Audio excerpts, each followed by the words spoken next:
These councils are think tanks that have been driven by international bankers that are usually the ones that start them and fund them. And if it ain't them, you can trace it back through their friends or through whatever offshoots that they have set up. You know what I mean? To try to hide their activities. But either way, these are globalists, and this is the kind of thinking that goes on here. Now, this was the key quote that McCain said, quote, "We cannot build an enduring peace based on freedom by ourselves." And we do want to. We have to strengthen our global alliances as the core of a new global compact, a league of democracies. Now, this McCain guy is either a Manchurian candidate or you know what I mean, a brainwashed tool, or he's just as dumb as a box of rocks. But I look at him and it's almost like he's some kind of robot or something. Have you ever seen the Manchurian Candidate, the movie? Where they use code words for mind manipulation. Oh boy, I mean, that's what I think McCain is. I truly think he isn't a Manchurian Candidate.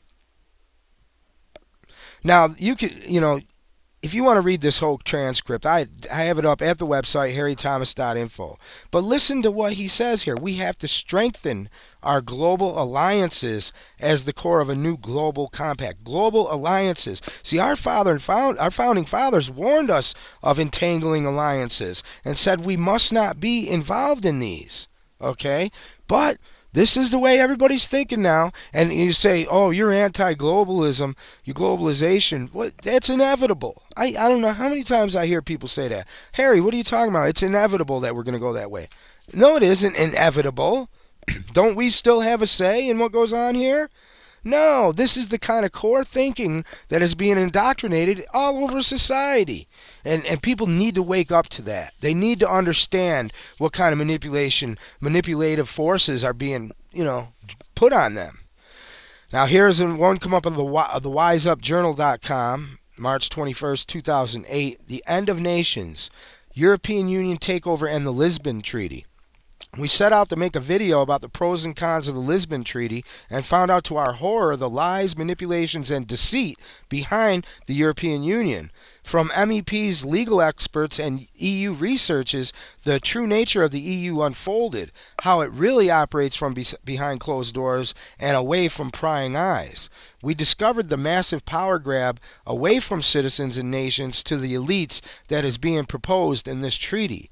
Most shocking of all was how our elected representatives are willingly handing over this emerging totalitarian superstate by deception, propaganda, and outright lies. And of course, I have the video up at harrythomas.info under the weekly news section for March 30th, 2008. Okay, and I noticed not too many people go there.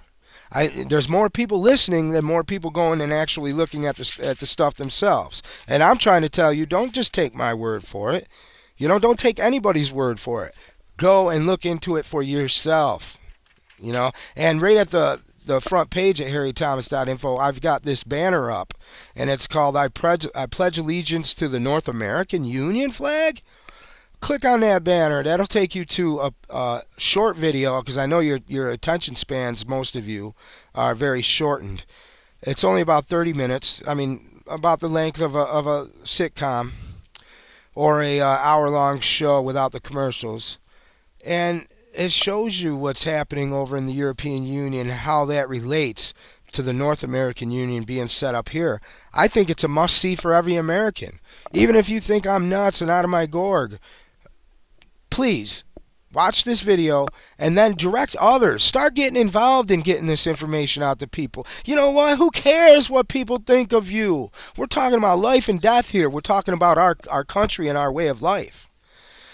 This come out of the Christian Science Monitor. It's the end of Britain as we know it. You might want to take that vacation in England just as soon as you can before its 1,000-year run as a sovereign nation comes to an end. This winter, 27 nations of the European Union signed the Treaty of Lisbon. The bureaucratic elite in Brussels might not admit it, but the Treaty of Lisbon is essentially a constitution for a country called Europe. More bluntly, it's a cynical repackaging of the EU constitution that was rejected by the French and Dutch voters in 2005. And they're not even allowing UK to the Britons to vote on this at all. And if you protest in the street, you'd be arrested. That this is what's happening over there. Oh my God! But they just keep doing this stuff, no matter what the people think. They're just gonna do it behind, just do it. They don't care what you think. They're just gonna go ahead and do what they want to do. I mean, and this EU is telling, countries, especially in England, where people are really resistant to it. They're gonna lose their pound over there to the euro.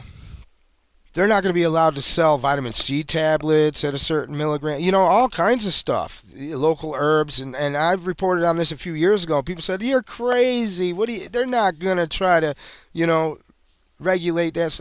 Oh, yes, they are. If not outright ban it. Alternative medications and stuff. Here's one out of the Lincoln Journal Star, and you say, "Oh, well, that's happening over there. I really don't care." Well, think again. Lincoln, Nebraska. Cops raid legal herbalists in Nebraska. A legislative bill that would make salvia diforium an illegal drug in Nebraska has little chance of passage during the last 6 weeks of this legislative session. Lincoln police on Monday made a salvia bust anyway. See, they don't care. They're just going to do it anyway. And they said that they're going to hit everybody that's selling salvia and take everything.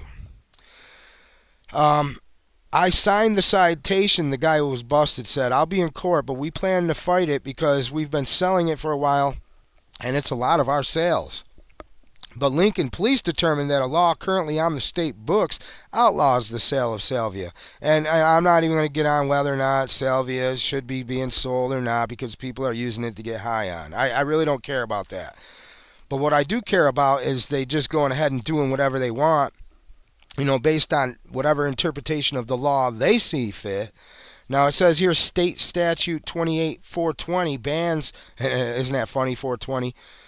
State Statute 28-420 bans the sale of any substance which will induce an intoxicated condition when the seller, quote, knows or has reason to know that such compound is intended for use to induce such condition. Now, what about all the legal mind-altering drugs? Okay, wouldn't that make them all illegal under this interpretation of law? What about alcohol?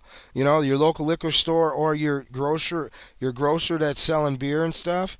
I mean, they know that people are buying that compound to induce intoxicating conditions. So doesn't that make it against the law for them too?